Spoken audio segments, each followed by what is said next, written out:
Welcome to Rainbow Soul Podcast, where our Soultrology comes forward to help you manage your everyday life, with forecasts and deep dives on natal charts and queer perspectives on the planets, transits, and more. A group discussion about upcoming transits with tips on how to read these transits in your own chart. Hollis offers years of wisdom and natal chart knowledge with Bright Hawk's positive perspective and Lacrosse's inquiry. We offer the complete queer astrology experience. Welcome to Rainbow Soul. Please help us by subscribing, sharing, and commenting and reviewing. You can also learn where else Rainbow Soul is offered on our website at rainbowsoul.show. Hello. Hello, welcome. Welcome to Rainbow Soul Astrology Forecast. This is Hollis Taylor. I'm one of your astrologers here today. And I do all sorts of astrology readings, including death chart readings for when people have passed away. And I look at them after they've passed away, and I help people in grief with that type of astrology reading, along with my mediumship as well. And I do all kinds of other things too, including Bright Hawk and I have an Astrology 101 class. So if that's your thing, check out the website down below in the description. Anne? Hollis is an amazing reader, I'm just going to say. Thanks. Hi there, I'm Bright Hawk. You can always learn more about me at Bright Hawk Productions. I'm an artist, an author, a musician, and astrologer.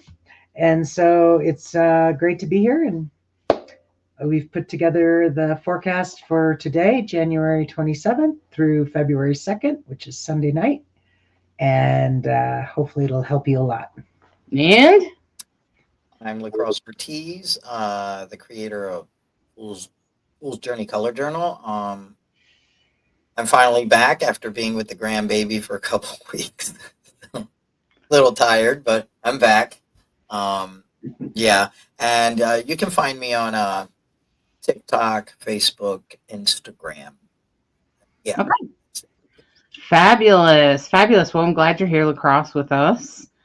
And I just want to say that the format of today's live will essentially be that first we'll do a little guided meditation with Bright Hawk, and then we'll do like a little bit of a forecast about the week to come with the astrology this week and what the energetics might be like, what things might be popping up in your life, and then I'll also take one of those major astrological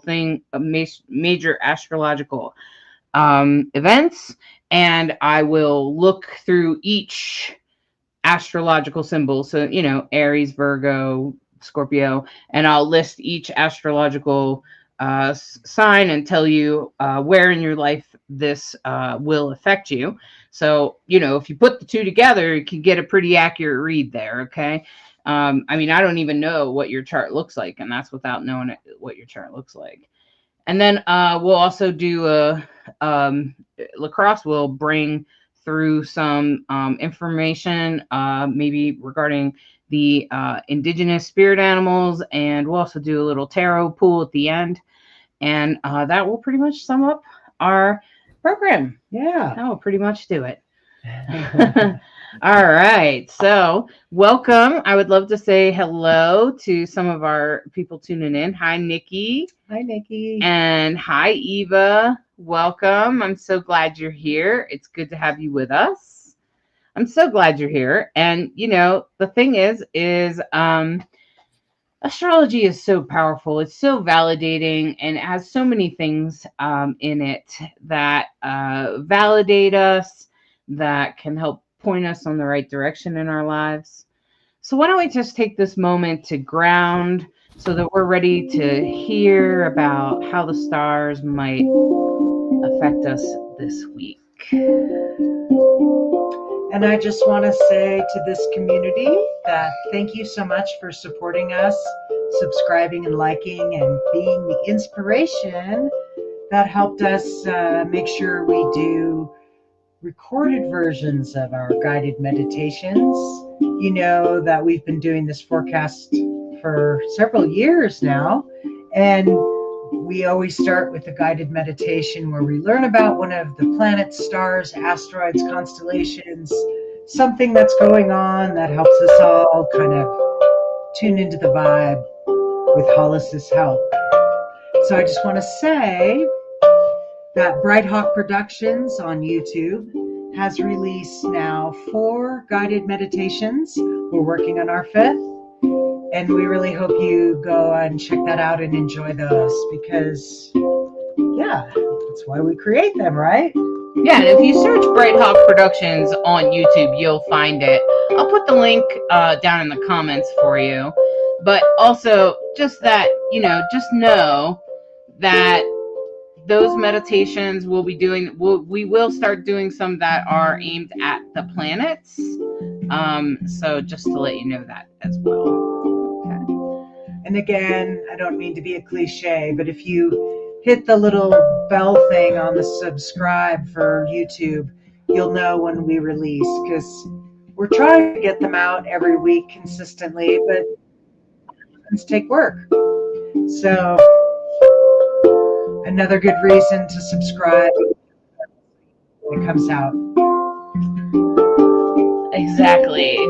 Here's the link to that. It's in the comments in case you're watching us live right now. There's even a meditation to help you connect to your guides on the other side or your loved one who's passed. Okay. Or how to just have a positive day. How about that? All right. Well, hey, Bianca, you made it. Congratulations. Glad you're here. All right. Let's take this minute to settle in.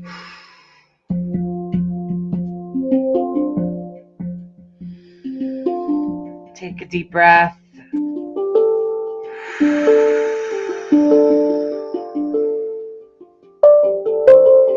And just let the whole day just come out in your breath.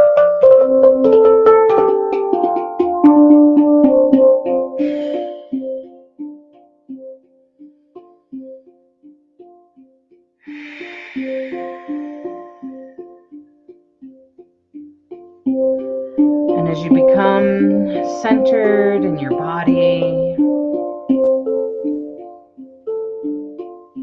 and you begin to walk out under the beautiful night sky,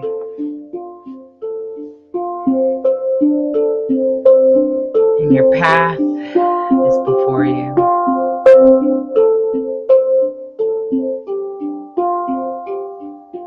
The sky is dark, except there are little stars and planets lighting up the sky.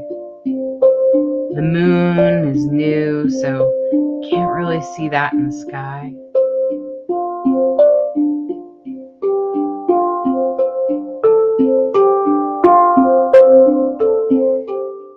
And as you're walking along on your path, there's a split in the path. And you are very pulled to one direction. And as you head in that one direction, you happen to glance up at the sky, and the universe has highlighted a very special constellation called Taurus, and within it, a planet emerges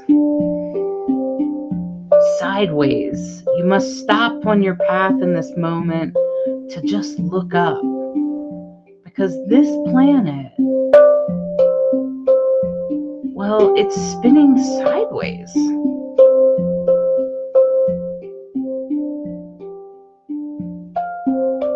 This is the planet Uranus. This is the planet that pulled you in that direction. This is the planet of your life path. This planet, no matter how strange or progressive it might seem, this planet makes you authentically you.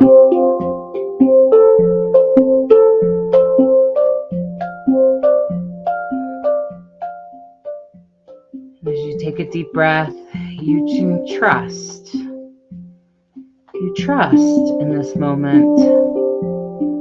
With the new moon behind you, you can sense the new moon behind you. And as Venus stops to take a look, you trust.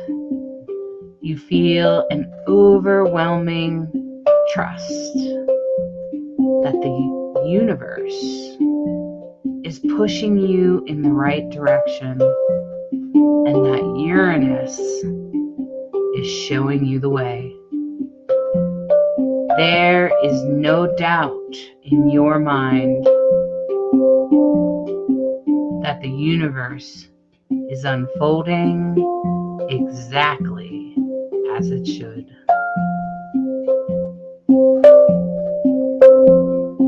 And as you continue on in your journey, the planet and the constellation go back into the night sky, and you are assured that you chose the right path.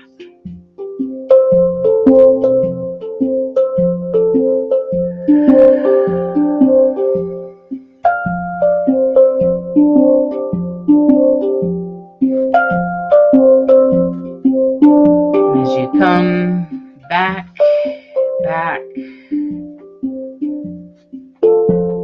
to your body, back to the here, to the now.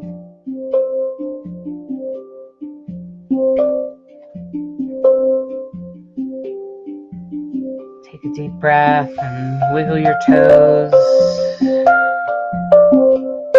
wiggle your fingers, open your eyes, and come back to the here and now.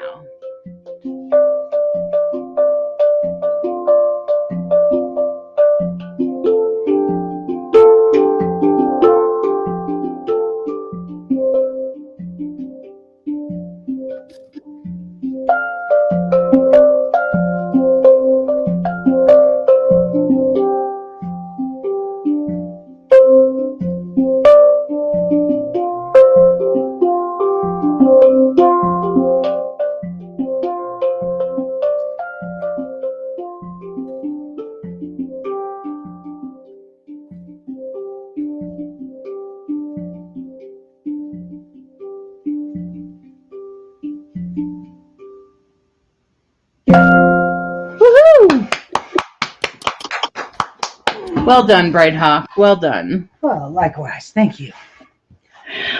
So, my friends, if you haven't guessed, Uranus, the weird planet, is about to take the stage at the end of this week.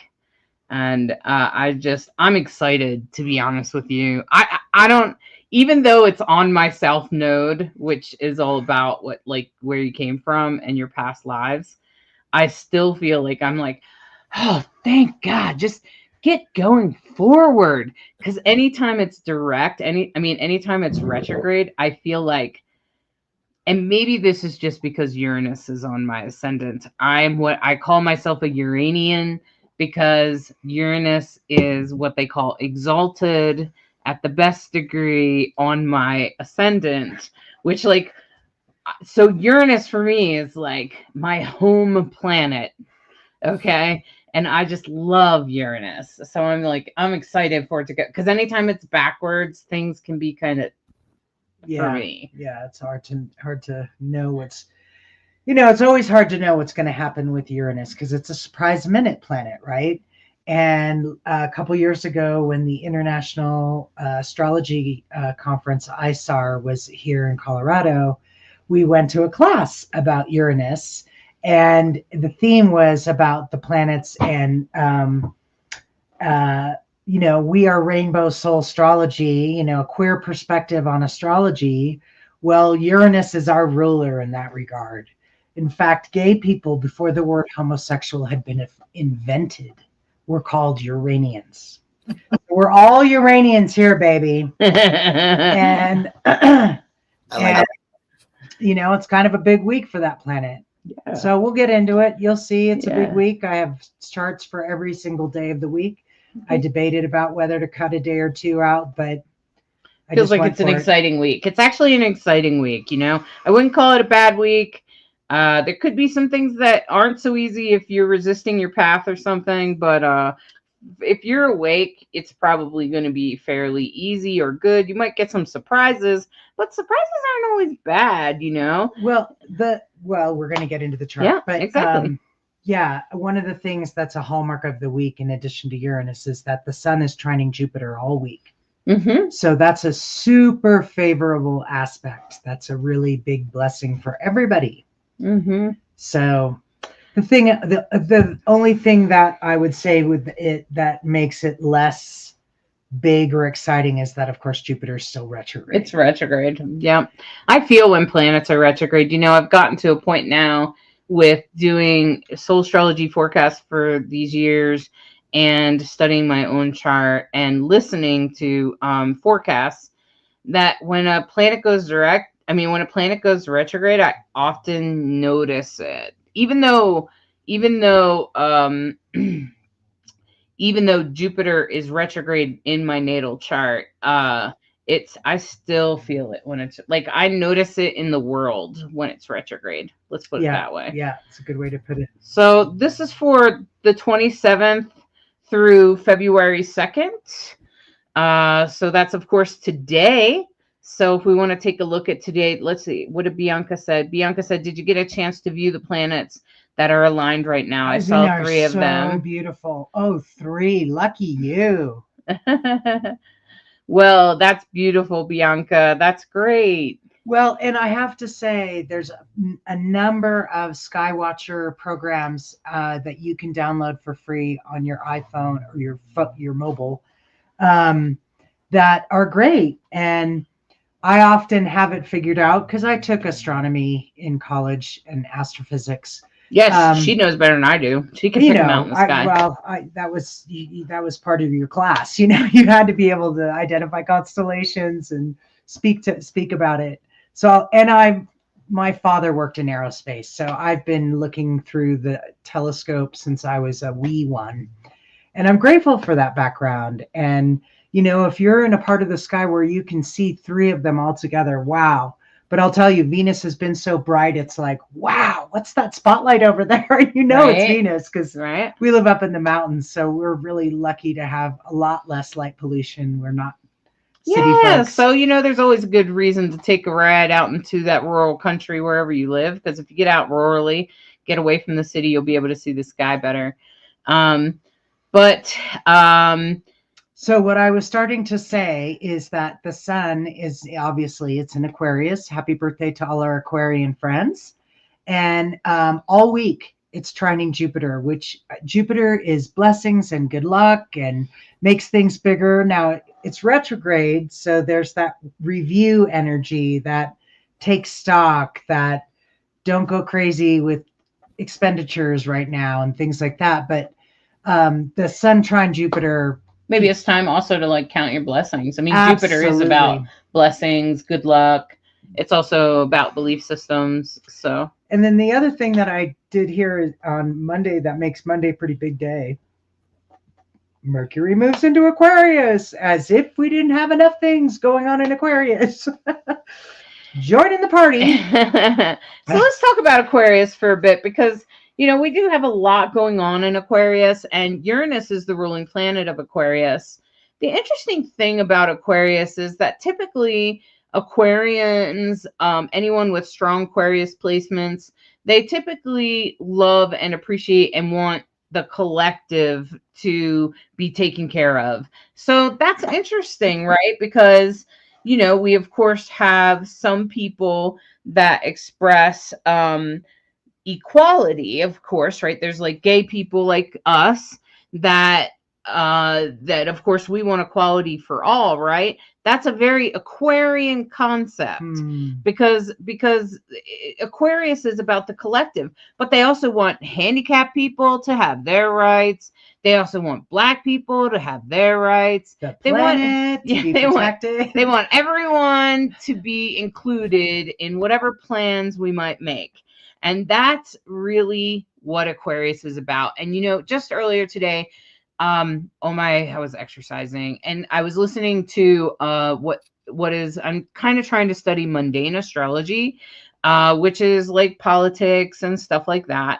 And they were saying how like Aquarius is also about progress. It's about moving forward. It's about what's in the future. So that means it's going to include things like technology. It's going to include all sorts of energy like that, like technology, like that, like, you know, Google, Facebook, what we're doing here, this, Zoom, all of that stuff. And if you think about it, you know, a lot of the Aquarius type, like I think it was Saturn was in Aquarius during the pandemic, which is kind of when, you know, Zoom and things like that really blew up.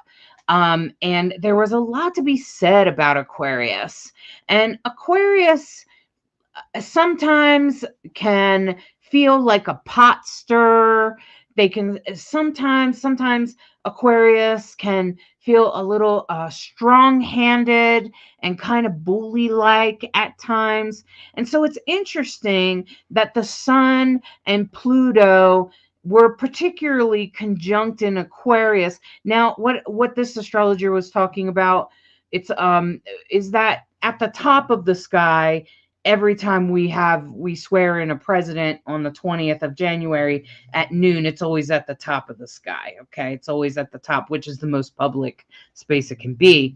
But the notice was that the Sun was there. Yes, but it was in Aquarius, and that Pluto was conjunct, and the two of them together. Now, while usually Aquarius might be kind of normal for January 20th, with Pluto there, not so much. And she was saying that she's actually YouTube socioastrology. She was actually saying that, you know, like we should think about the shadow of leadership, the shadow, because the Sun represents leadership and Pluto is of the shadow. The underworld. So yeah, the underworld. And so the two together were coming together and that's why, you know, a lot of like Facebook and Google and stuff like that. She also said lots of other great things about our year to come, and was actually a little bit reassuring.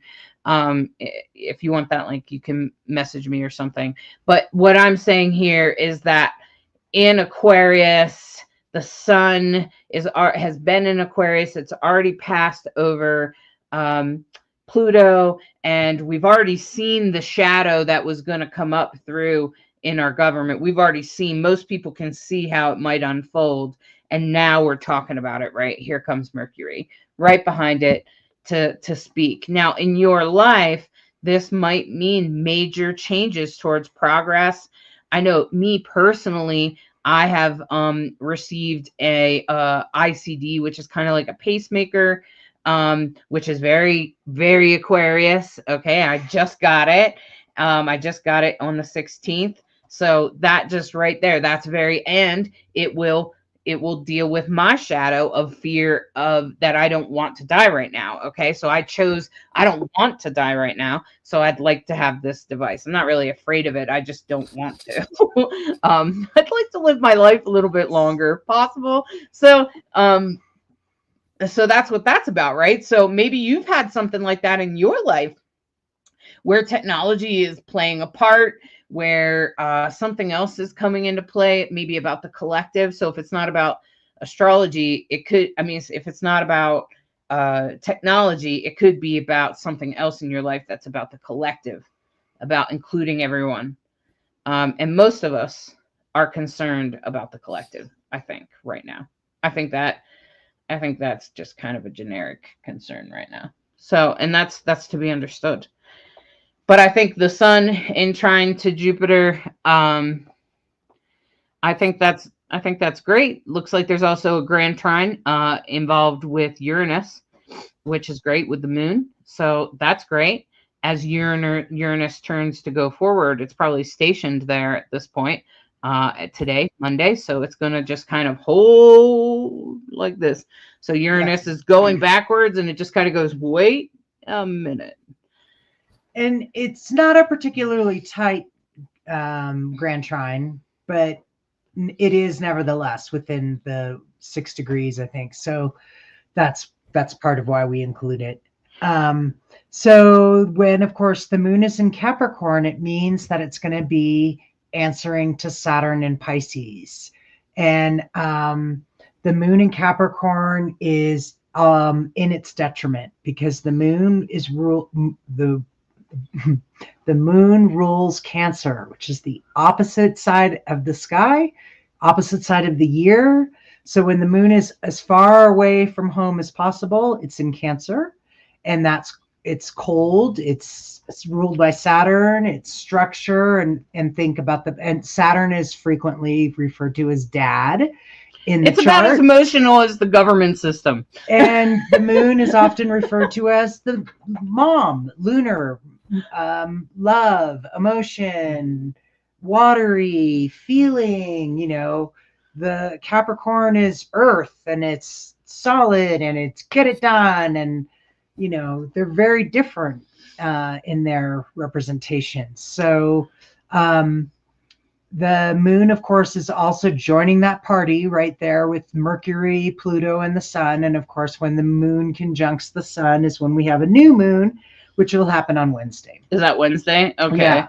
The other thing I want to point out is that Venus now enters is what we call the shadow period. Doesn't that actually happen on Wednesday right after the new moon, or at the new moon, pretty much? It happens at 24 degrees. Oh, and the okay. moon is at 24, or sorry, Venus is at 24 degrees. Oh, okay. So it goes on for several days. But the basic point there is that the Venus will go retrograde from March 2nd to April 13th.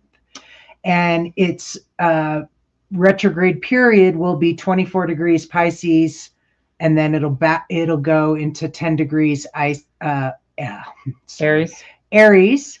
And as the retrograde motion of that. And then this is the time when we point out it's going to be at that same degree. So you're going to see the same thing when we talk about Uranus retrograde. We'll talk about what the period is when it started, when it went in. Mm-hmm. We talk about that degree because these period of times are related to each other. Because essentially what happens is, okay, so the planet's moving along, gets to this point, right? And then it stops. And then it turns around and goes back over. And then it stops again. And then it goes back again, and then it keeps going. Okay. So when it's that area that it went back and forth in front of is what we call the shadow period. Okay. And mostly it's just a preview of what might happen to you during Venus retrograde, Uranus. It doesn't matter what planet it is, Mercury. So, when I say Mercury's entering its shadow period, pay attention. This is probably what you'll be dealing with when it goes retrograde. Okay. So that's kind of what's going to be happening this week is like Venus is entering its shadow period. Doesn't mean that things are going to go bad. What it means is whatever the theme is right now might get sort of skedoodled or moved around when it goes retrograde. That's pretty much what it means. Yeah. Yeah. Yeah. So I just wanted to explain that whole shadow period thing. And the other thing that's happening, and I think it's happening most of the week, is that Venus is trining Mars. So Venus and Mars are considered the sort of quintessential astrological lovers. Venus, the ruler of love and beauty and rules Taurus and Libra. And Mars, of course, rules Aries. Mars, like ultra masculine, kind of the aggressive, god of war for one thing. And so Venus trining Mars is a very favorable aspect for everybody in relationships. Yeah, absolutely. And if you have questions, just go ahead and put them in the comments, okay? And okay, so we got some questions here. Oh, great. Yeah, Barbara said that. Barbara says she got to see Venus and Mars. Yeah, they're beautiful. the easiest to see for sure. Beautiful. I think it's so important to go out and connect with the sky. I really do, especially when it's not freezing cold. Do you think it could also be that date because it's a cusp date? It could be. It could be, Barbara. It could be. I think you're talking about January 20th. January 20th. Yeah. Right. So I heard someone say in relationship to the United States that it was moved, and I can't remember exactly if it was the 1870s or something like that. It was moved from, I think it was June. They had determined there was just too much dead time between administrations, and 6 months was way too long for the transition, and they needed to do it faster. And that the founding fathers and all those folks were Masons. And so Masons were way into astrology. So making it happen at the point of the beginning of Aquarius was a deliberate choice. And for them, it was very progressive, right? So, and like you said, a noontime chart where it's always going to be right at the top of the sky. Because the United States was based on revolution, which is Aquarius. Aquarius is progress, right? And sometimes that means a revolution. And that's what Uranus is. Sometimes it's a revolution. But Uranus, they didn't know about Uranus so much back then. I don't think so. And so, but with Aquarius at the top of the sky, they used to believe Saturn was its ruler, interestingly, because Saturn sometimes comes along and shakes things up, right? Okay. But that's really what they were doing. Think about it. They came from England, they broke away from England, and they were hoping for freedom of religion, right? Which looks like we're fighting for that again. So every time a new president comes in, I think it might have been intentional, because doctors in the 1800s all knew astrology. It was not right. It was not a weird thing at all. It wasn't the way it is now. It was like completely normal. In fact, if you went to the doctor, they would expect you to bring your birth date and time so that they could look at your astrology chart and diagnose you. And honest to goodness, I think it's a shame that world leaders don't consult astrologers anymore. That was kind of the point of astrology, was the king didn't make a move about going to war or doing whatever until the astrologer looked at it and said, yeah, no, don't do it that day, do it this day. And it's the last time I know anybody in politics in the US that used astrology was, of course, Ronald Reagan. And his wife just wouldn't take no for an answer after he made a couple mistakes or something. No, yeah? So what happened was Nancy was into it, and then there was that assassination attempt, and she was talking to an astrologer, and she's like, wow, I wouldn't have let him go do blah, blah, blah. If you had seen the chart, you wouldn't have let that happen, right? Yeah, so it was very... it was challenging to the White House of the time, especially the Reagan White House. Think how conservative those creeps were. And they could not confirm Reagan's schedule until Nancy and the astrologer sat down and looked at it. I wish they would look, because a lot of times astrologers are like, ooh, cringeworthy day. Yeah, like, I've heard it about Kamala, and Biden. Like, if you had looked at the Biden chart when he did that, his Mars was in opposition debate, that day. That was like, under no circumstances should you be out in public speaking on this day. No, and certainly not in a debate. Oh my God. So, and there were things that, you could see in Kamala's chart that if you had leaned into certain things might have gone a little differently. Yeah. But what do we know? We're just astrologers. Right, exactly. So Bianca said she has an Aquarius moon in the 8th house and Mars still in Aquarius in the 7th house. Wow, Bianca. So Mars in Aquarius. Wow. Okay, with your relationships and the 8th house moon. So that's about your emotions and stuff and your shadow and also your intuition. You know, you probably would be a powerful astrologer because astrology is in the 8th house and moon is intuition. True. So you make a very powerful astrologer. So just saying. So thanks for listening to us. I'm glad everybody's here. Yeah. Oh, you didn't know much about the Masons, Alyssa. Yeah. Well, you can read about them. They're not that hard to find out information about them. So as we continue on after Monday, I want to get into Tuesday, which is that's really the new moon is actually Wednesday though, right? Yeah. Or it's Tuesday night. Wednesday morning. Okay, so Tuesday night, Wednesday morning, but there is a void moon on Tuesday. Yeah. So if you haven't watched before, the void of course moon is when the moon changes signs every 2.5 days, faster than anything else. It's a great way to learn astrology if you keep track of the moon because it changes so much quickly. So the day before a new moon, we call it a dark moon.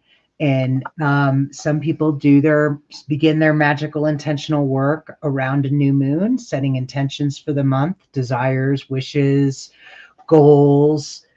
It's a great time for that. Setting intentions is a great time at the new moon. What do you want to have happen?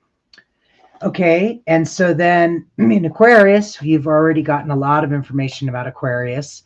So when there's this transition period, when the moon is in between, transitioning between signs, in this case from Capricorn, an earth sign ruled by Saturn, into Aquarius, an air sign ruled by Uranus, those are very different energies. So there's this moment where it's called the void of course.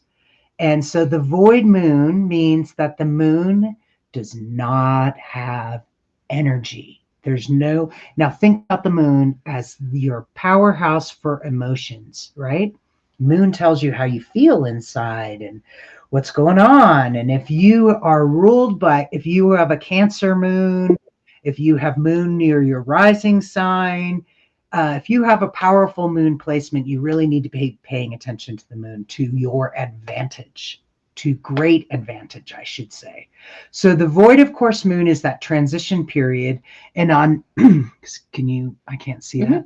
On Tuesday from 3:48 p.m. until 7:30. So that's a good 4-hour period, Mountain Time, adjust for your time zone. And what I would recommend is just look up a void moon calendar and for your area, for your time zone, and then you have it. So that 4-hour time period is when there's just no emotional energy. So we call it a no drama zone, hopefully, that it's just, things are chill. So it's a great time to take care of yourself.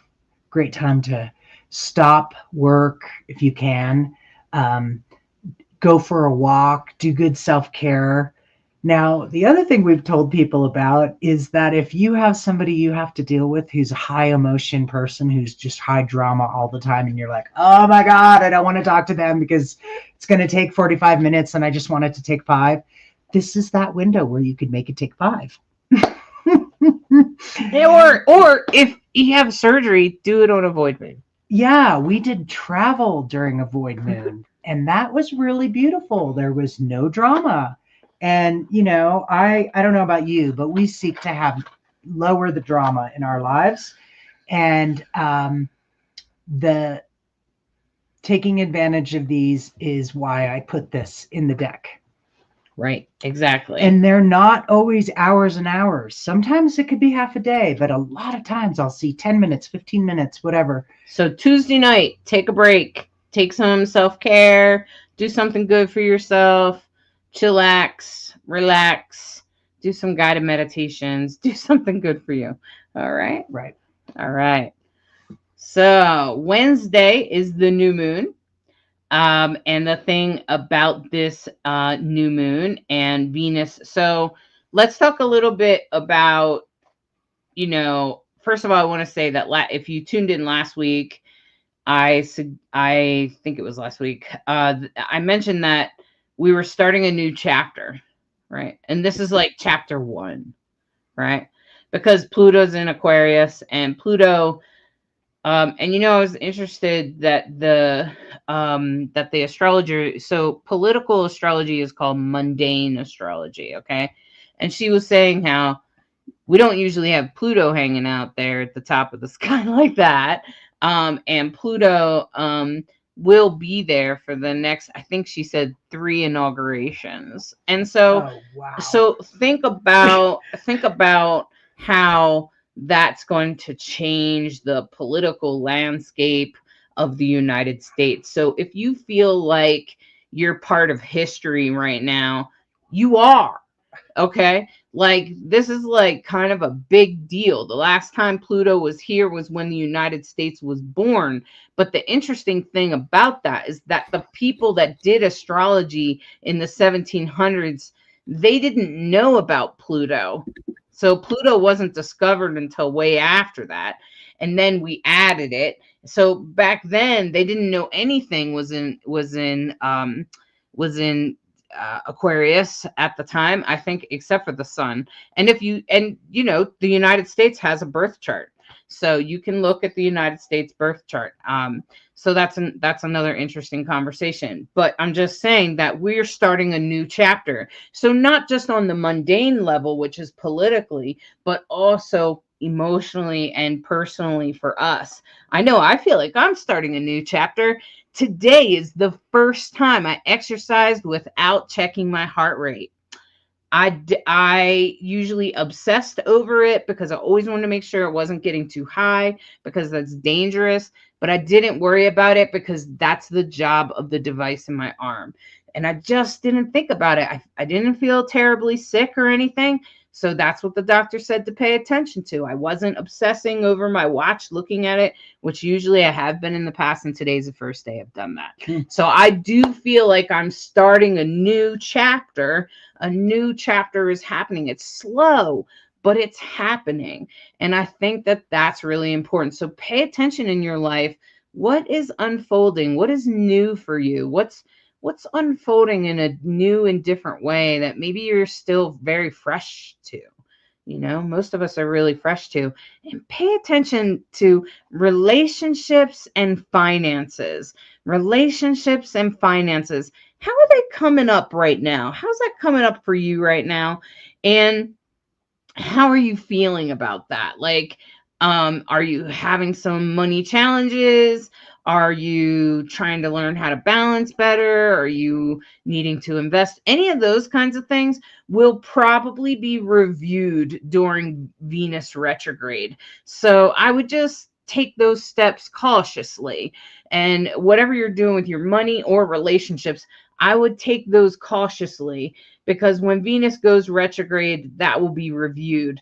And when the new moon happens in Aquarius, and then Venus is also in her shadow period at the same time, I feel like the two of them together is important, because it's a new chapter, but at the same time Venus is also sort of presenting something, and it will probably be about money or relationships, one of those two things. It could be about self-love, so it could be about your relationship with yourself, because Venus definitely represents that. And in Pisces, Venus in Pisces is very much about, like, how do I love myself? Do I take a victim perspective? How do I do that? Those kinds of things. So I think that's the most important thing that you're going to be experiencing at the beginning of the week, is that new chapter unfolding for you. And just pay attention. Just take note. What's happening this week around money and relationships that I need to pay attention to? Right. And then if we go to the next day, we'll see that Uranus turns direct. So then right after that, right? So we got bam, bam, bam with the new moon and Venus in its shadow, right? We got that whole thing. And then you get to Thursday and it's like, ta-da! And all of a sudden something happens. And this will probably depend on what you have in Taurus or possibly Scorpio, okay? And possibly where your Uranus is, okay? But where is Taurus for you? Where is Scorpio for you? And what planets are in there? Because when Uranus goes direct, it will definitely have something to do with those topics in your life, okay? It will have something, it will brush a bent against that, and there's something that it will be bringing to you. It doesn't have to be good or bad, or it could be neutral, but it will probably be something. I would expect the unexpected. I've tried to predict what Uranus will do, but almost always in my experience, I'm not right. So like I'll be right about the topic, like the piece of the pie that it's in, but I won't have seen it coming. So that's just Uranus's nature, especially when it goes direct. And usually for me, when Uranus goes direct, it's a good thing. So look and see if your Uranus is retrograde or forward. If it's retrograde, it usually has like a little R down next to it, or it might be in red. You can see here on this software, it's in red when it's retrograde. But you should look and see where it is in your chart. Did you have a question, Lacrosse? No, I was just following my chart. So You're just, it's okay. You're following your chart. That's what you're supposed yeah, to 'cause- do. Yes, perfecto. That's exactly what you're supposed to be doing. And I think the interesting part about it is that it's in a trine to the South Node, which is about where we're coming from. And Taurus is very conservative. So I just want to say that Uranus has been in Taurus for a long while. And sometimes I've been thinking, is this why we're like attacking transgender and queer people? Like, I just can't help but think that, because Uranus tends to represent queer people and trans people. And the fact that it's in Taurus is very conservative. Taurus tends to want to do things the way we've always done it, which of course doesn't fit in well with the queer people, right? And so it's in a trine to the South Node, which is about where we came from. It's also about our past lives. And so if you're like, wow, I've wondered sometimes, with some of the most recent happenings, if some of the power players in our country right now might be reincarnated from a past life. Okay. Like I kind of am like, huh, okay. And some of the actions of them, or just some of their mannerisms that I don't even think they intentionally did, I wonder if it has something to do with a past life. So pay attention to your own South Node, because that will be an indicator of your past life, and it will be an indicator of what came before. It's also about your childhood and anywhere you came from, right? Okay. So as Uranus goes direct, it's going to really, it's going to, first of all, catch you by surprise. Second of all, sometimes it clears the playing board. So let me talk about Uranus for a minute in this way.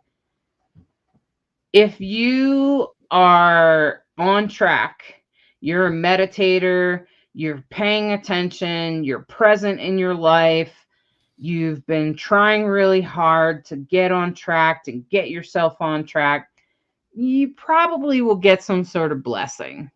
Just saying. Uranus will probably come along and go, well done, good job, let me validate that for you. Okay. And that's probably what will happen. Okay. Now, for people that are like, oh my God, I'm pretending this doesn't happen, I don't want to face these feelings, get away from me, I don't want to think about that, I want to pretend that this is not happening, Uranus is probably going to come and kick your game board onto the floor and say, set it up again, this doesn't work. So if you haven't changed it willingly, Uranus will change it for you. This is Uranus at play. And that's what happens with Uranus. Yeah. And of course, when a bull, we've talked about Taurus in the past. Taurus is represented by the bull. And of course, we've talked about that signs are either cardinal, the beginning of the season, fixed, or mutable. Taurus is a fixed sign, which means they're generally the last to change. But when a Taurus makes up its mind that it's going to change, get the hell out of that bull's way or you will be run over, I promise. They are incredible when they decide. Once they've decided, it's as good as done. They're impressive that way. That's like, wow, you couldn't be moved off of your stance 6 months ago, and now look at you, you're going to run us all over. So Uranus is going to be moving direct. And but it looks then like the moon is void all day. Uh-huh. Pretty much all day. So maybe it'll be a little less dramatic. Yeah, for sure. And then the other thing I wanted to say is that one of the things that makes 2025 such a big flipping year, intensity, whether you're paying attention or not, everyone's noticing how intense this year is. And in part, it's because we have so many planets changing signs that everybody feels it. So when Pluto moved into Aquarius, everybody was talking about it because it's a big deal. And now Uranus moving direct means that it's going to finally get out of Taurus and go into Gemini in July. But it's only going to be there for a few months. So it like sticks its toe into Gemini into like a degree and a half. And then I think it's September 7th, it starts its retrograde journey, because September a year ago it went into retrograde. It starts its retrograde journey and it's going to go back into Taurus.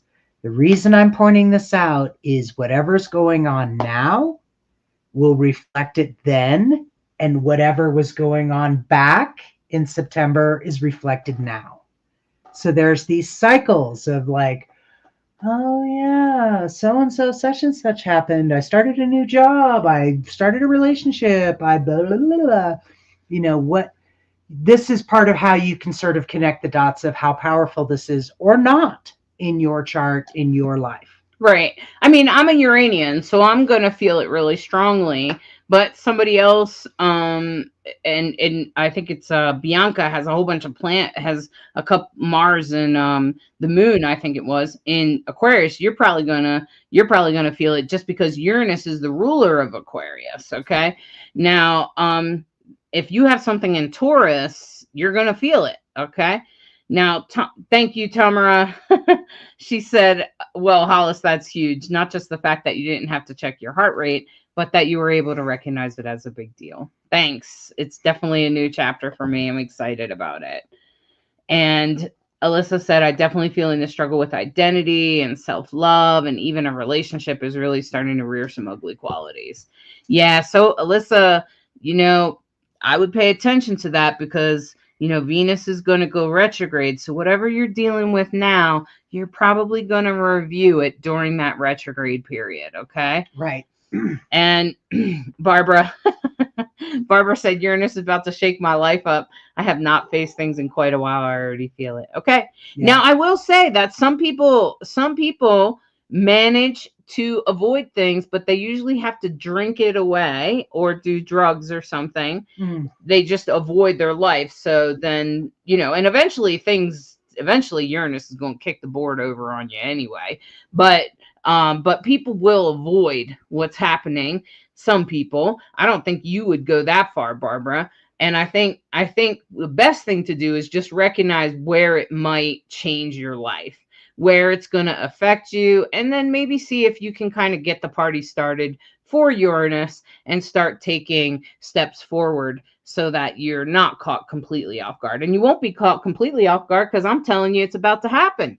Right? So there's some part of you that knows it's going to happen. So then when it happens, you can be like, of course. Thank you, universe. I'm sorry. Yeah, I should have dealt with this. And well, I guess that ends that. I guess we'll be starting over now. And, it might be something like that, Barbara. It doesn't have to be terrible. It could just be like literally what I just said, where you're like, oh my God, yeah, I guess I should have dealt with that. Now I'm dealing with it. Okay, thank you. And you can just thank Uranus and move on. It doesn't have to be a terrible thing. I heard someone say once that most of us are capable of, when you sit down and take some deep breaths and get centered with yourself, know what we need to do. Yeah. That at some deep level, you know what you need to do. And what I've learned over, now I'm 60, is you don't have to do it all at once. If your prayer becomes, show me the next right thing, that's all you need to do. And then the next right thing, and then the next. Boy, it made me stop trying to eat the elephant in, one meal. I Yeah. hate that saying, so I shouldn't use it, but you know what I'm trying to say. Bite off more than I can chew. Yeah. I would never eat an elephant, ever. Just so we're clear. But you got what I'm saying. It's the impossible, meal. Now, I So, will say that, like, this weekend, it's looking like Friday with Venus on Neptune. I feel like there could be some illusions that you're working with around finances or your relationship, whichever it is for you, whatever's coming up for you. And if Venus and Neptune are conjunct Friday, and I'm assuming this is probably for most of the weekend, and could apply a little bit Thursday as well, is that, like, that's going to be like, you're just going to be under an illusion. There's something you're going to think this is the solution, but when Venus goes retrograde, it probably won't be. So there'll probably be some sort of vision or idea that you think is going to work, but it probably won't. So, or there'll just be a different solution. That won't be the solution. There could be a different one. That's all. Yeah. Venus is pretty gentle. I wouldn't say that Venus, anytime Venus transits happen, I don't notice particular, maybe if you're a Taurus or a Libra, you might notice Venus transits a little bit stronger just because that's your ruling planet. But Venus, for the most part, is pretty nice. It's a benefit planet, meaning it's kind of like Jupiter. It's not the greatest when it's going backwards, but it's powerful when it's going forward. What I've learned from Nadia Shah about Venus retrograde is that it's the I really want to have a yellow wardrobe. Oh yeah. And then Venus goes direct and you're like, what the hell is all this yellow in my wardrobe? I don't want this. Yeah, so don't get your hair done or anything. You can kind of take a swing on what you think is cool. And because remember, Venus rules values, not just relationships and love, but what do you love? Oh, I'm so attracted to that color, that thing, that place, that texture, all those kind of things, right? And so when Venus goes retrograde, you might find yourself having a desire that's really new or different for you. Like, wow, I don't know where this came from, but I'm going to go with it, Great. But you might also want to be able to reverse yourself when it goes direct, just in case you decided that thing wasn't the thing. And that could happen with relationships too. You might start dating someone and then be like, oh my God, who are you? Because Venus rules beauty and style as well as relationships and money. Right. So knowing I always forget that. Knowing your wants and desires, understanding that part of yourself, and then paying attention during retrograde if anything changes and what that might be. This too shall pass. Yeah. So I wouldn't recommend for the next few weeks don't go shopping for new outfits. Don't do a wardrobe change. Makeover. Don't get a makeover. Don't do your hair different. Just don't do that right now. Just wait till Venus is done with its transit. Right. All right. So, and it looks like this weekend's pretty good. And with Uranus in a trine to the South Node, I just feel like that is good news. I don't feel like this Uranus retrograde is going to be hard for most of us. I think it's probably going to be fairly easy for most of us, except for really stubborn people might have a hard time. But most people will probably be like, I I should have did that 2 weeks ago. Okay, like that could be like the worst case scenario, okay? And then you'll get through it and it'll be over and you'll be happy it changed anyway because you knew it had to change anyway. It's going to be that kind of thing. All right. And so it looks like the moon is void Sunday night. Is that Sunday night? Yeah. So this is one of those, it's only Saturday a couple night. of hours, but I know one of our listeners works graveyard. And so on Saturday night into Sunday, into the second, this is again, of course, mountain time. The moon goes void at like 11 p.m. and then it comes out at 1 a.m. a couple hours later. Okay. So, hopefully if you have to work on a Saturday night, that means there's no drama. Hopefully it means it's super chill. It's a good time to do night shift. Yeah, that's what I would say there. And the moon, of course, has now entered Aries. And so Aries is ruled by Mars. So the moon is answering to Mars. It's going to be conjunct Chiron. And Mars and Chiron have been in a square all week. What does that mean? Well, squares are points of action. A decision has to be made. It's an angle that says you got to go this way or you got to go that way. You got to say yes or you got to say no. You got to do something. And, sometimes not doing something is a decision as well. That forces, things to take one way or the other way. So the Mars and Chiron tells me in relationship to your health, taking action on make that doctor's appointment or do your practice, take action into your practice. This is kind of like you can think about meditating, but unless you sit down and do it, it's not quite the same thing. Mm-hmm.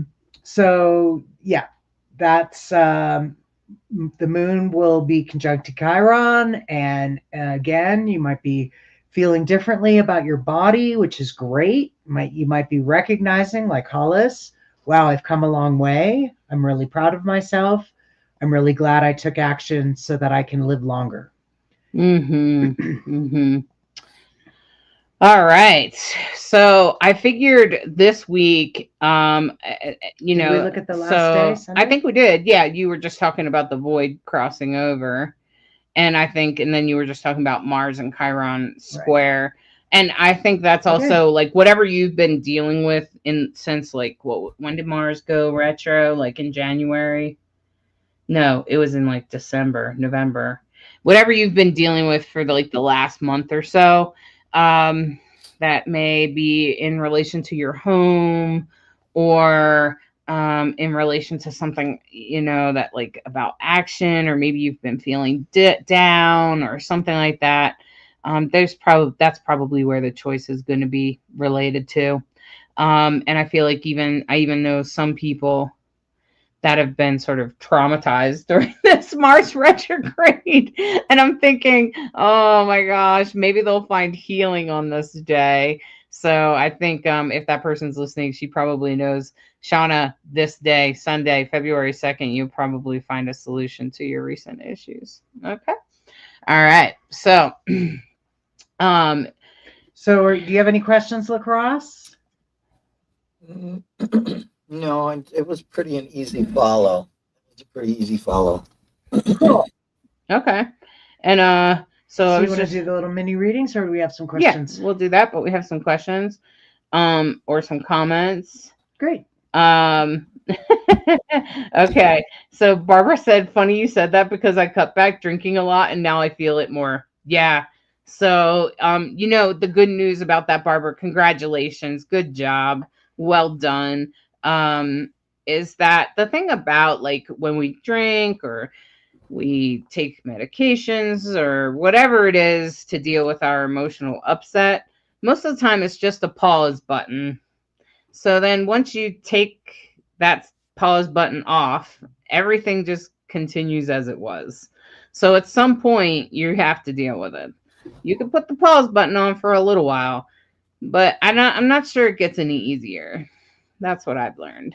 Alyssa said, I was just telling my daughter about sometimes having to just buckle down and address things, because if we don't, it can come back and shake everything up. I also told her that I'm in the same position as she, needing to just buckle down and address things. That's good, Alyssa. It's a great time to do that, just to start taking care of things. And it's too hard to do sometimes, especially when in survival. Yeah, so survival mode is going to be, nope, no more.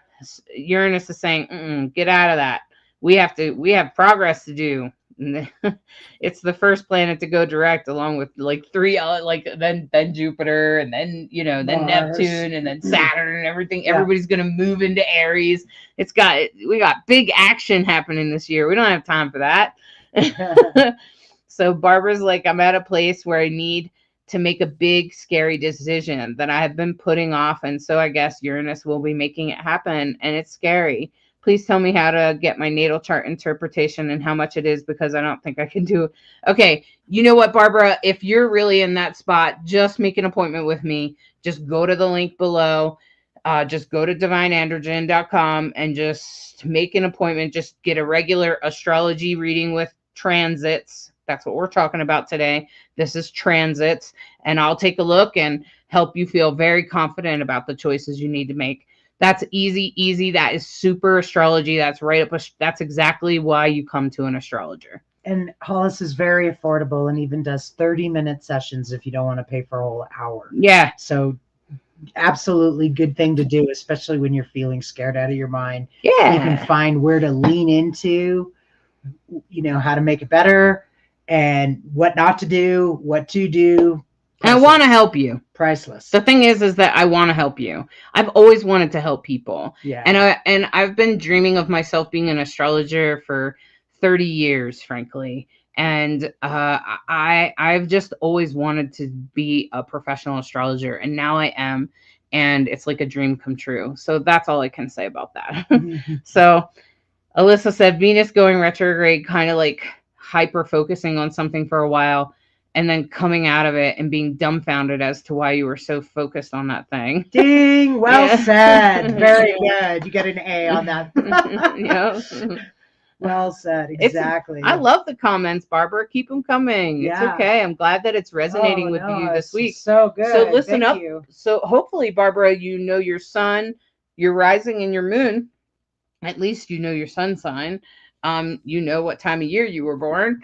And then if you know your rising or your moon sign, you can listen to those too. And then what you want to do is you want to kind of bring the 3 together, and plus the forecast we just did, and kind of put it together.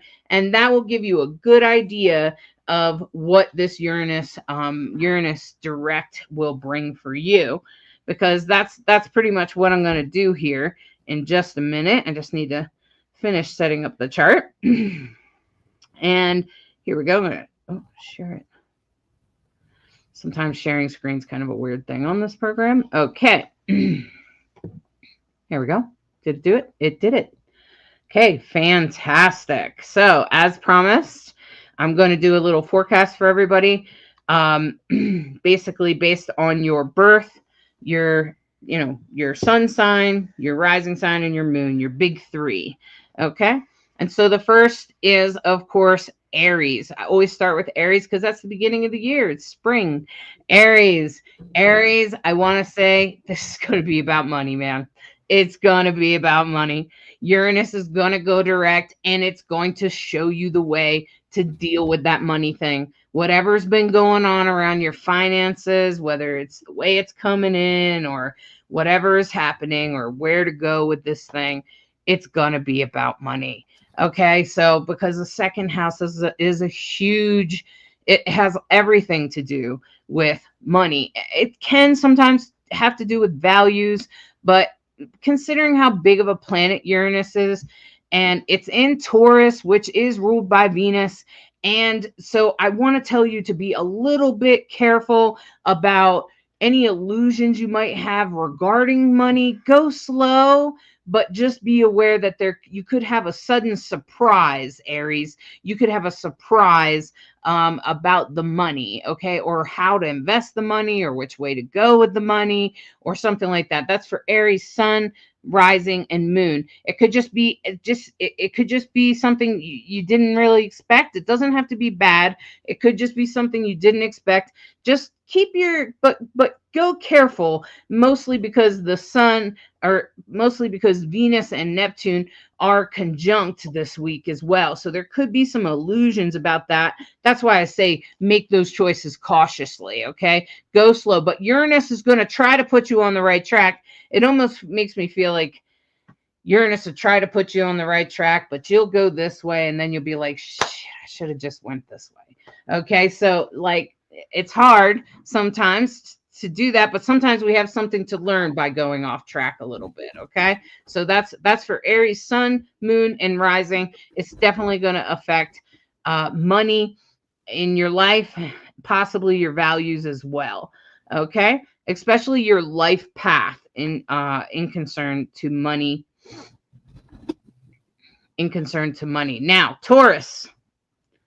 Oh my gosh, Taurus. This is like everything.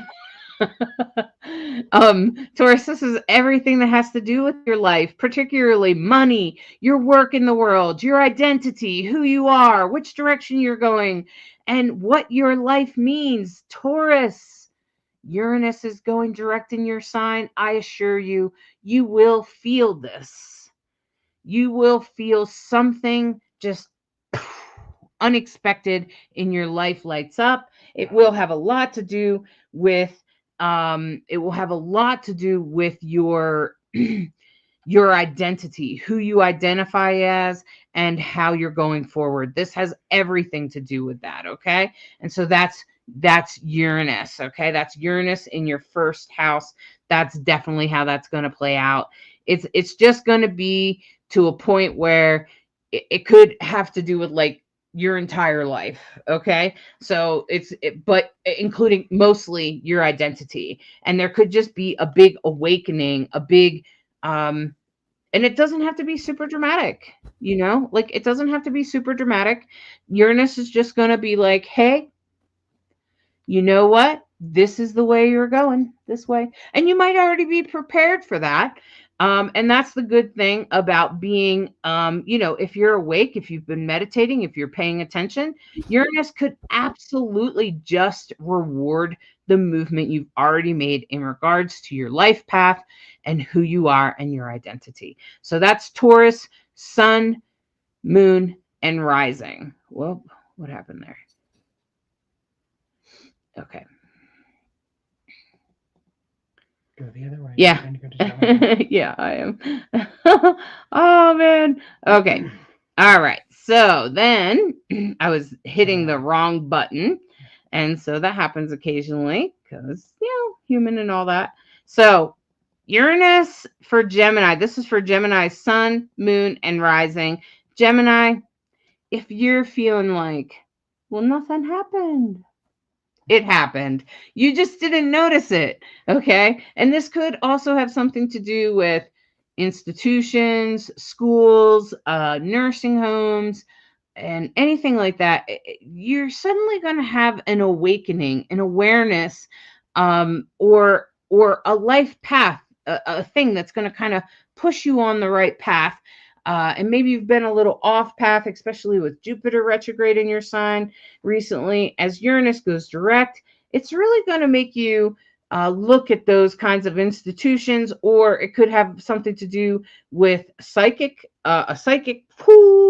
aha, like, whoa, okay, there's my intuition, there it is, okay, something like that. Or it could have something that you're just completely like self-sabotage or something like that, but you don't realize it, okay?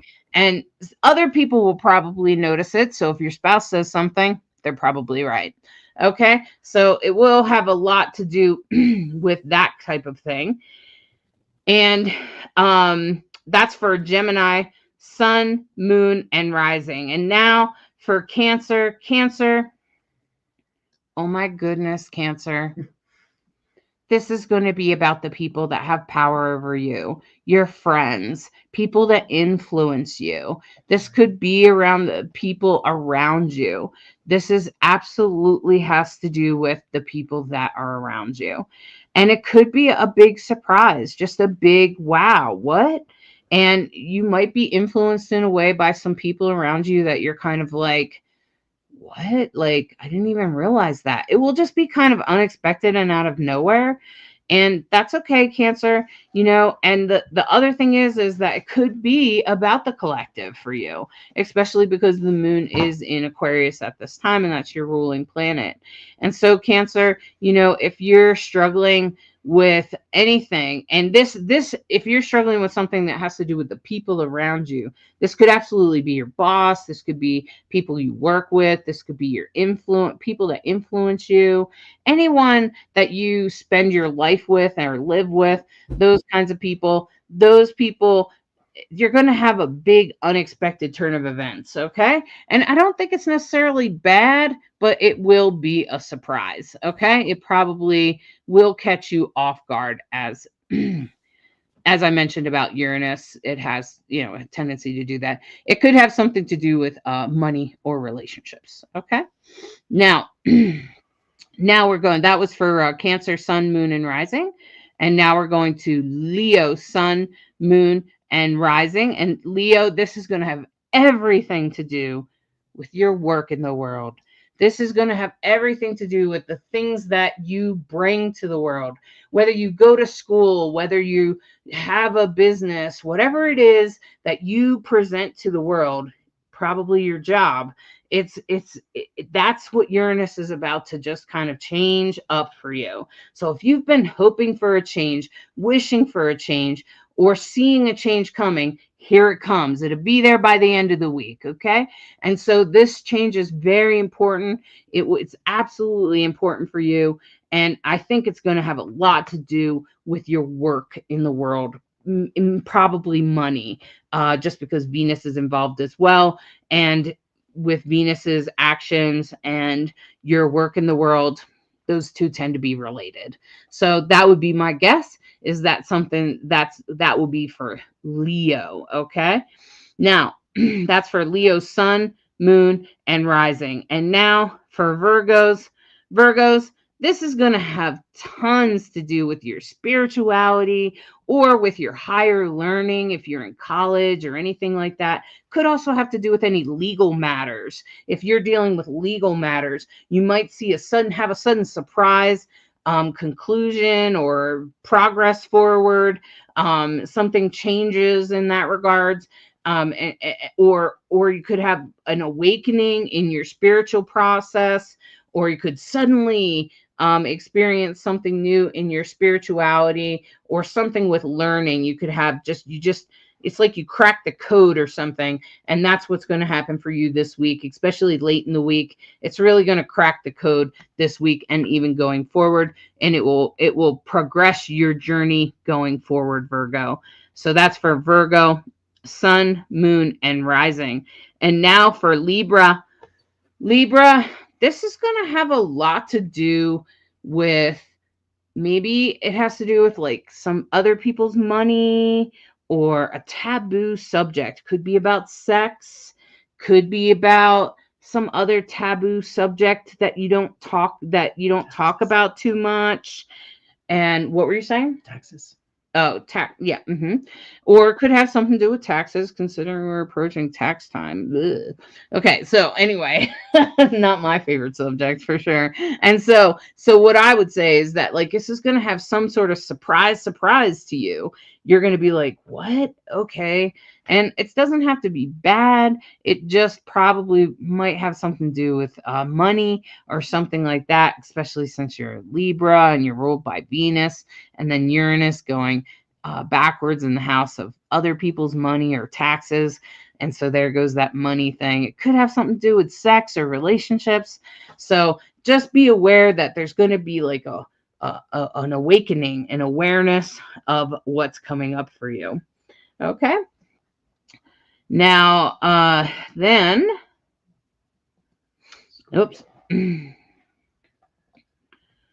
So now for Scorpio, that was for Libra, Sun, Moon, and Rising. And now this is for Scorpio. Why am I doing that? Sorry, I hit the wrong button again. Just change your day to hours. And so this is for Scorpio. Now, Scorpio, this is going to have to do with your relationships. This has to do with somebody in your life, somebody that's probably pretty close to you or important to you in your life. And it will probably come out of nowhere. It will probably be very much a surprise. So just brace yourself, Scorpio. Hey, I'm a Scorpio rising. I'm over here going, oh man. So just brace yourself. Whatever it was, it will be a surprise. It will come out of nowhere. But at the same time, it probably will also be very much needed for you to progress forward. So it's a very important thing to happen. You probably be relieved that it happened in a couple days after it does happen. By next week, you'll probably be like, I'm kind of glad that happened, because you'll need it to happen in order for us to move forward. And that's pretty much what's going to happen with this transit for Scorpio. Okay, so that's for Scorpio sun, moon, and rising. It's going to be in your relationships. Okay, that's where the big surprise is going to be, and it probably have something to do with people that are in your life every day. Now for Sagittarius, this is going to have something to do with your day-to-day life. Something is going to change with your day-to-day life. There's going to be something that changes, or it could absolutely be work, but it could also be something that you do day to day, or the people in your day-to-day life, or how you live your day-to-day life. Could also be a good health aspect, a good time for you to move past some old things that have been holding you down. This would be a great time to move past that. And so Sagittarius, this is a great thing for you, frankly. And I think it'd be really good for you to move forward from this. And I feel like it's really going to bring blessings in that regards for you. Okay. And then that's for Sagittarius, sun, moon, and rising. Now for Capricorn, well, let's just take it back a few minutes. So for Capricorn, well, what we're going to say about Capricorn is that Capricorn, this is going to be about romance, children. This is going to be about, the children in your life. It's going to be about the romance in your life. It's going to be about creativity or things you create or feel strongly passionate about. And that's really what this is. This Uranus going direct in your 5th house, it's really going to knock you forward. So it might catch you off guard at first, but just know that Uranus is always trying to put you on the right path. So whatever's happening with the kids or other, with romance or anything like that, just know that no matter what, Uranus is trying to put you on the right path. Okay. And so just listen up and just pay attention. And when it happens, just say, oh, there it is. And then just accept that that's part of the journey. Okay. Wait a minute. I'm a little off on the days, so please. Oh no, I'm not. Okay. All right.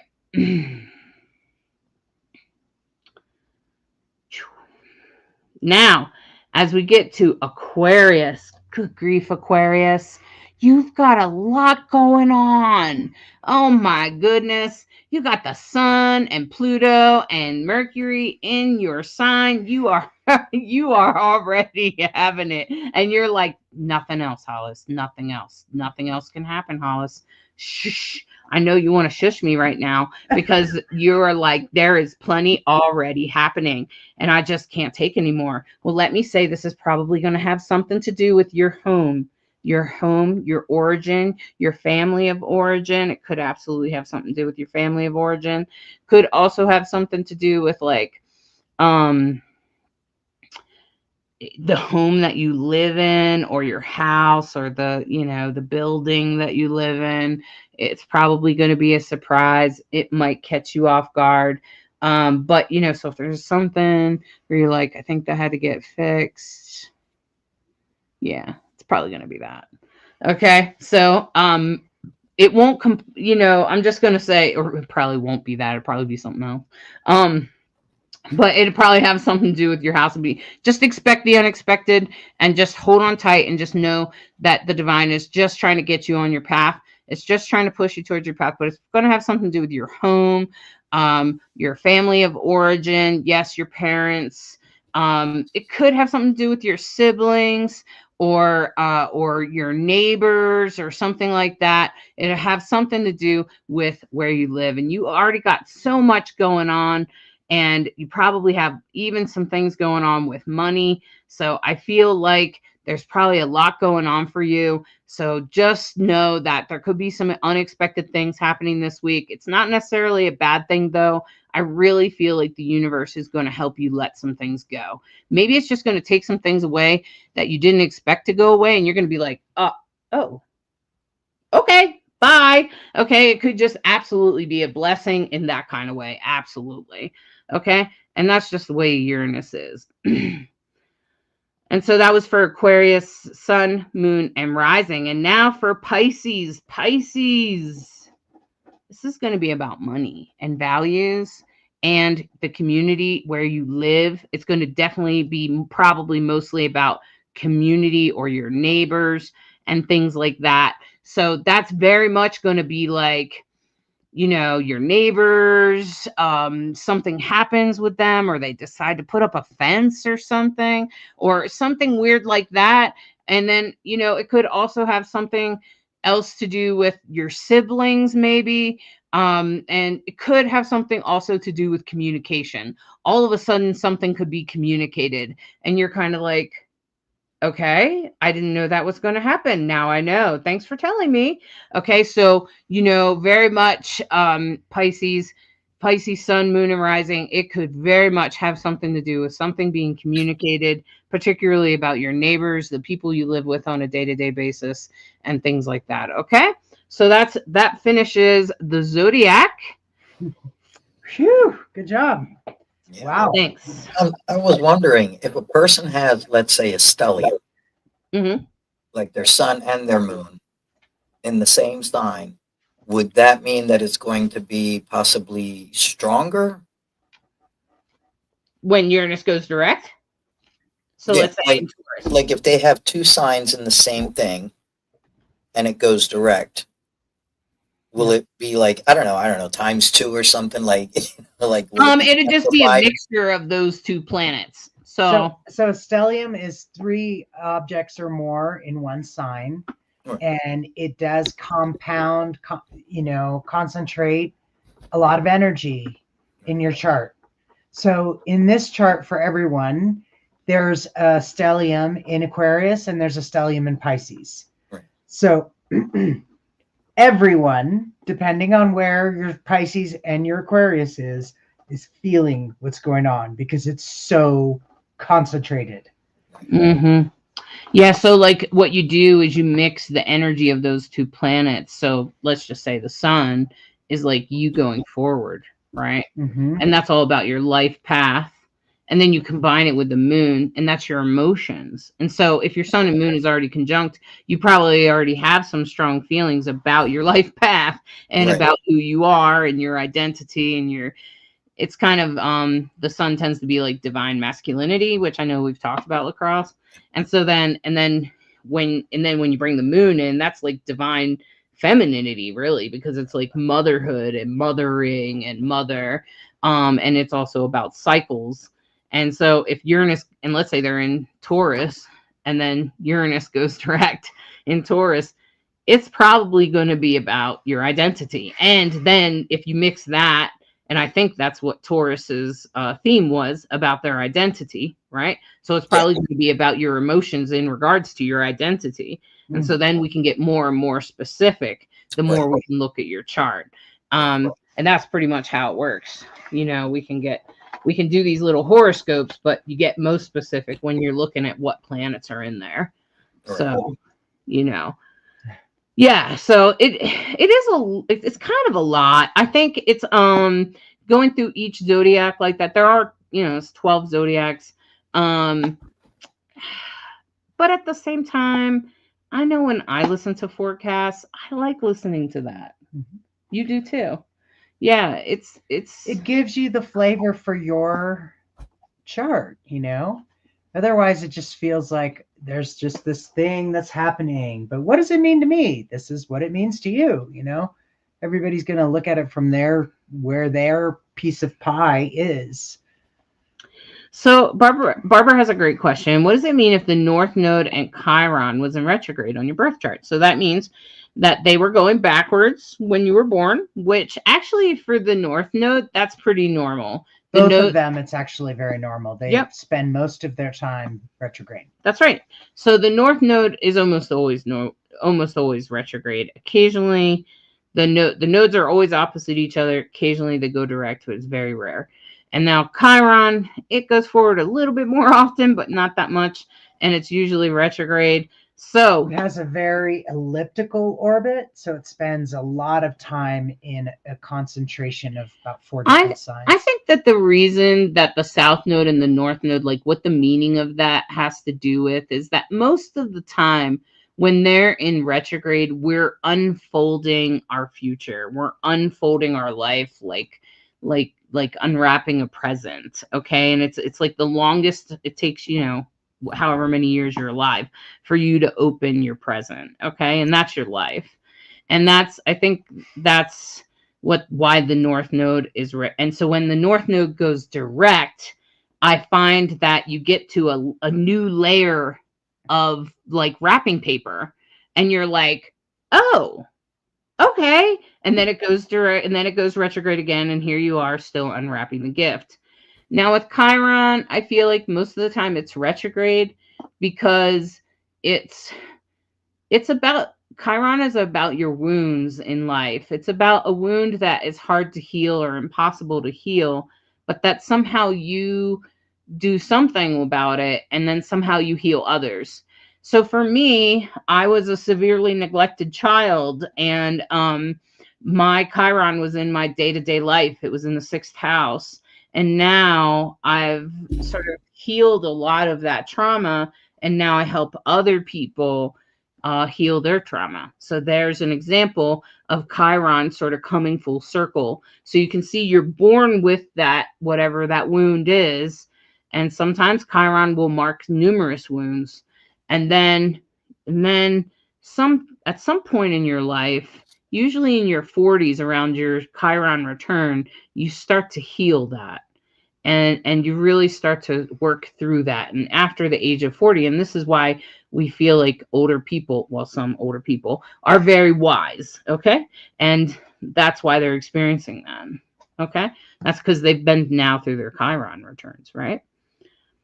Yeah, so Bianca, see, Barbara, Bianca's is also retrograde. North Node and Chiron were both retrograde. Pretty sure that's true for mine. I'm thinking off the top, so I'm not entirely sure, but right. Well, Barbara said I need to learn astrology. Can you suggest a good book or something? Yeah, my class. Well, have we got you in mind? So what we did was we created an Astrology 101 class that would give you the language, a basic understanding of the planets, what they rule, the zodiac, and then understanding at the end, we talk about transits, how to understand transits. So it's a very accessible course. That was the goal, was to make it extremely accessible. We get that astrology can be very language, it's a whole other language really. And so it takes a little bit to get comfortable with that. And we try to make that just like, here is your decoder. And everyone that's taken the class, Eve Brown is happy to vouch for the class being very helpful. Shelly Warga is also happy to, they're both in the group, and you can probably find them on this page somewhere, or you can message them. And I've even had 2 reviews on Google about how helpful that class is. It's very much a 101 class. It's very much like first grade or whatever you want to call it. But it's not that hard once you get that foundation, once you get that 101 in, these broadcasts will make more sense to you. You'll be like, oh, okay. So like people are all the time saying that, I know Shelly said that specifically, said that the broadcast made so much more sense. Absolutely. These forecasts, weekly forecasts, made more sense after she took the class. Okay. And then it's very accessible. It's, I think, $100 or something. It's 5 classes.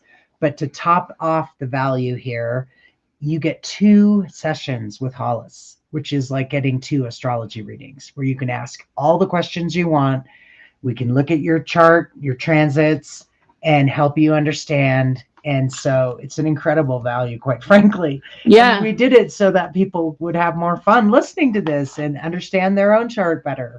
So I'll put a link here in the comments to the class and the code. If you use the code Jupiter, which we just told you, Jupiter is good luck. It'll give you $50 off, and then it comes down to about $100. Okay. Oh, nice. It's about $125. And so, and it, like I said, it comes with those 2 coaching classes, the 2 coaching, and all of those classes, plus like little cheat sheets. Oh yeah. What are Tons of cheat sheets? Which, you know, they're just little sheets that like tell you remind you who the rulers are of all the houses, remind you Right. what's cardinal, what's fixed, what's mutable, reminds you how to look at, you know, very quickly who are the rulers of each zodiac. It's very see stuff like this very that will simple. tell you what each house means. And so there's a bunch of little cheat sheets for each class. Comes with a cheat sheet or 2. It's a very valuable class. It's very good. And all for of us anyone. use the cheat sheets as we're learning astrology. Yeah, it's absolutely. just vital. You know, there's too many things to try to keep in your head. So, Right. you know, all around my desk is cheat sheets that show, you know, whatever astrological thing I want to keep remembering and can't keep in my head. Yeah, exactly. Alyssa said, so in some of the readings I've done, the South Node is more of your past. That's right. That's correct. And or past life. North Node is more of what your future path holds for your That's path. right. You need to take and learn lessons our souls are supposed to learn. That is absolutely accurate, Alyssa. I can tell you just a little bit more is that, so for most Western astrologers, that is true. But the interesting thing is, so astrology is very based in the Indian culture. And so in Vedic astrology, which is also a type of astrology that comes from India. In India, it is not strange to get an astrology reading. In fact, that's how people decide to how to match you up for marriage. Okay. So like, you know, people, yeah, anyway. Okay. So that's how they do that is all parents would get an astrology reading for their children, and then they would match that astrology reading up with their friend who they want their daughter to marry their son. They would get, okay. That's how important astrology is to that culture. It's in their foundation. Okay. Now, they actually believe kind of the opposite of that, Alyssa, because they believe your family of origin is more important than any future technology. So their culture is a little bit different. So they tend to see preserving the South Node as the most important thing in your life. So it really depends on what culture you come from and what kind of astrology you're practicing. It's just an interesting thing about this. There's a form of astrology called draconic astrology, which talks about the dragon. And so the North Node is the eye of the dragon, and the South Node is the tail end, you know, the stuff you poop out. So there tends to be an association in draconic astrology with the South Node is what we need to let go of. The North Node is the direction we're headed in. There's so many ways, and that's the beauty of astrology. You can never know it all, as far as I'm concerned. You know, it'll constantly humble you that way. And there's so many different sects of mastery that you can go down that may make sense to you, that call you and make you feel like, oh, I want to learn more about for sure. medical astrology, or Hollis's case, death astrology, or and now mundane astrology, so I know when the government's going to collapse. You know, for example, and if you want to do predictive astrology, understanding the moon and the nodes is really, really important. Yeah. There's a predictive astrology called horary. I know it's a funny, weird word, but horary astrology is where you can use it to figure out, solve problems, you know. Somebody come and ask you a question. At the moment they ask you a question, you note down the time, and then you do a chart based on the moment they asked you that question. Yeah, and do a series of yes nos that reveal whatever it is you're working on. It's fascinating. There's so much. So thanks so much for interacting with us and having a great conversation with us. And now for the finale, a quick tarot reading, 3-card pull from Hollis. This is for the Pride deck. This is the Love is Love deck. It says, okay, what is a yod? Let's answer Alyssa's question because that's an easy question to answer. Oh, okay. I had that in the deck. I'm sorry if we didn't explain it. A yod is known as a finger of God. What does that mean? It means that there's 2 inconjuncts pointing. It's a triangle with 2 inconjunctions and a sextile at the bottom, and it's pointing at something. So it's a finger of God that says, this is a destiny, whether you like it or not. This is where you're headed. This is what you got to get done. You don't have a lot of choice in the matter. What you do have is an opportunity to go, oh, so part of my purpose in this life is to fulfill this yod.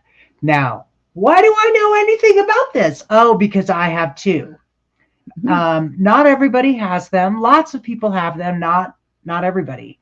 Some of us have multiple fingers of God, and it just means your chart is more destined. There are certain things that I'm going to say. We made agreements before we came about certain things, and then they get played out. And this is when it's kind of like that Chiron thing. I would not have asked for that, but I'm glad I learned the lessons I needed to learn so I can move forward in a wiser way. Right. Great question. Sorry. Barbara said down the astrology rabbit hole I go. It's a good one though, Barbara. It's so good. It's so empowering. It builds your confidence. This is what I was just thinking about today. Muscle. I'm going to do a talk at a summit, and I was talking about intuition, and I was trying to decide on my topic. I'm probably going to do it on something to do with astrology. And I was like, well, the interesting thing is that astrology can empower you. It can heal you because it will make you stop going, what's wrong with me? So instead of doing that, because so many of us do that, almost all of us do that at some point in our lives, we say, what's wrong with me? And then when you start looking at your chart, you realize there's nothing wrong with you. You are a perfect, imperfect reflection of the universe. And everyone has things in their lives. And I feel like astrology is the most powerful tool to not only heal those kinds of wounds and low self-esteem and lack of direction, but to answer the one question that every human has, or not most humans I know have, which is, why am I here? And most of us have that question. Most of us at some point in our lives say, why am I here? And astrology answers that question. And I feel like it answers tons of other questions too, which is why I do the death astrology chart for people when they're like, why did he die then? Why did he have to die that way? Okay. And those questions, when people are firing off those questions in grief, I feel like they just need to look at the map, and then it will all make sense.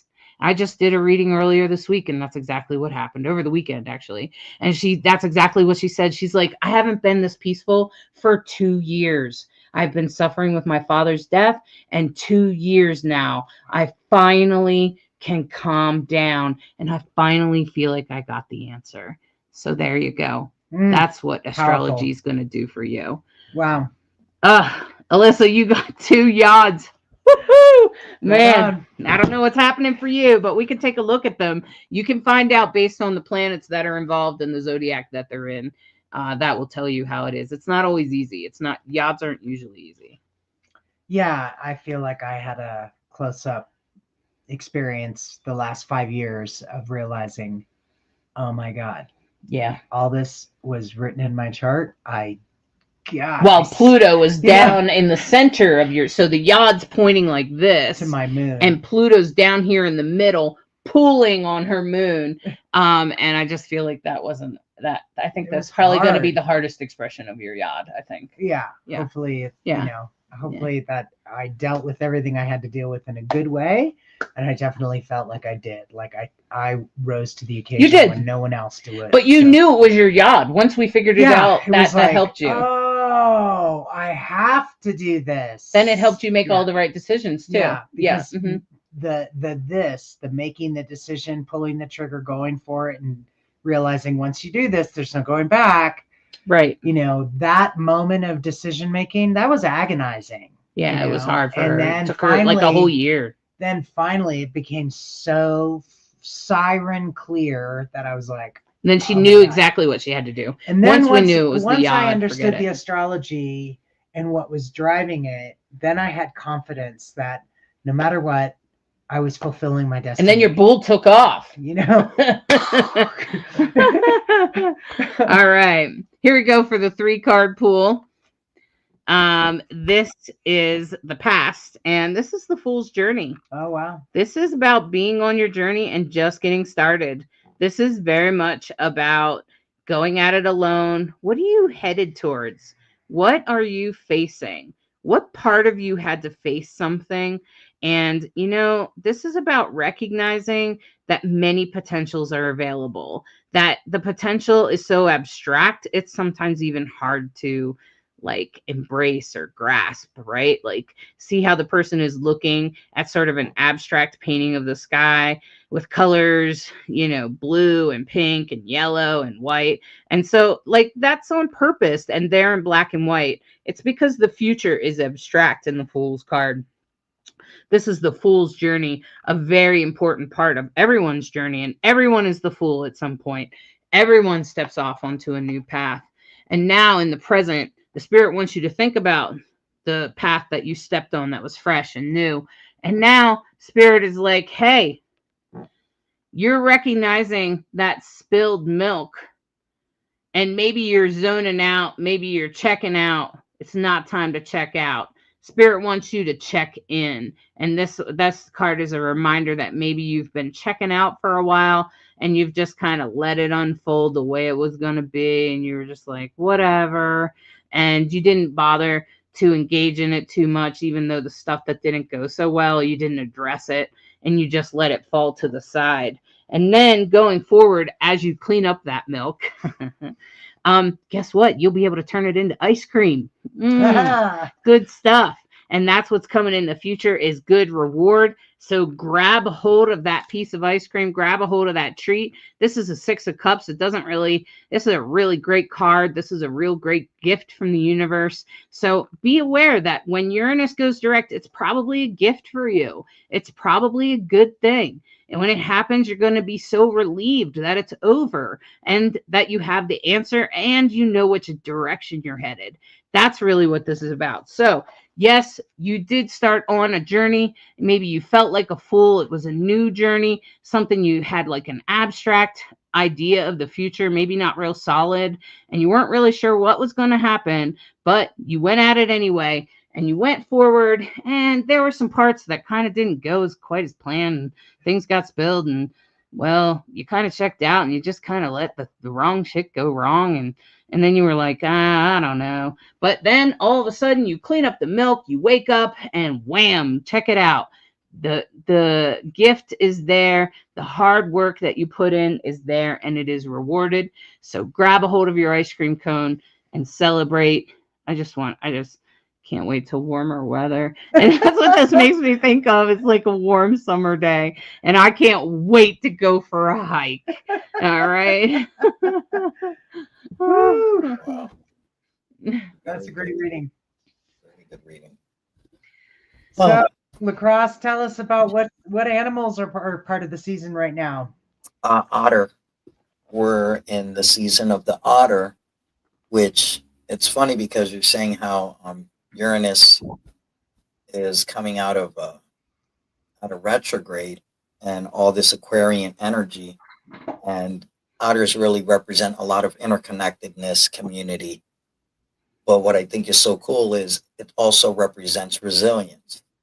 Oh. And this is a real trying time for our community, you know, and realize that we need to connect to each other. We need to be resilient. We need to give each other a lot of support, because otters are constantly about their community, and sometimes we kind of lose track of community.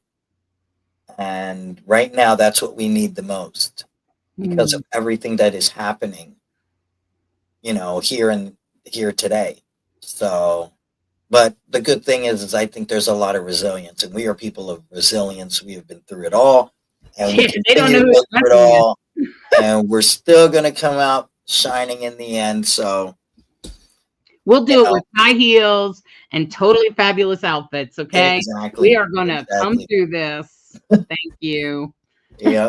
Because we'll wear our high heels to the protest. And I think it's neat that we're in the season of otter right now. I think it'll give us a lot of, encouragement. Mm-hmm. So that we can depend on each other. Barbara said, and otters are cute. Don't forget that. Yeah. Being queer is pretty cute.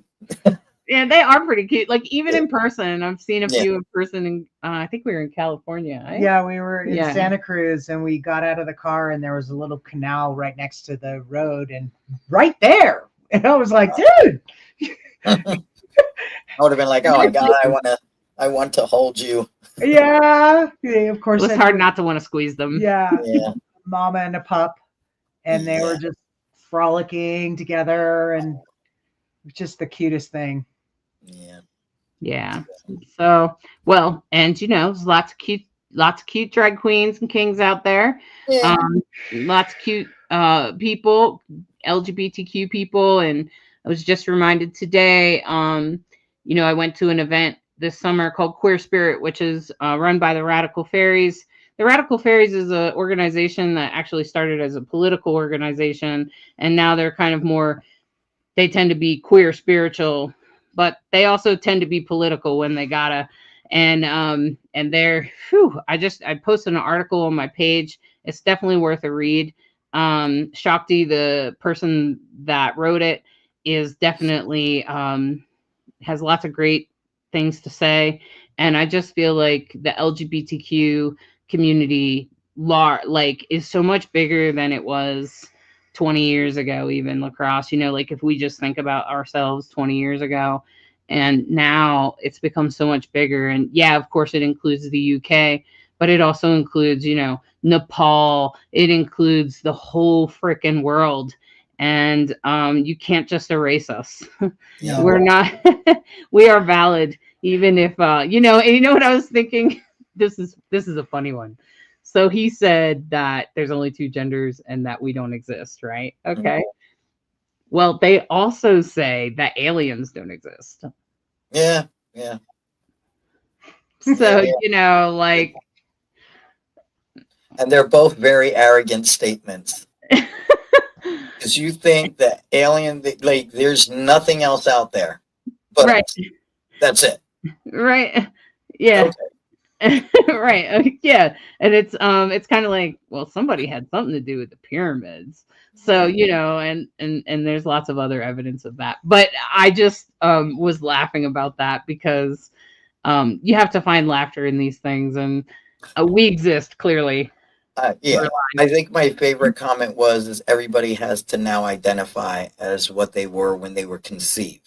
Oh, okay. Oh, I saw that. So with that being said, I transitioned for nothing because now I have to go back.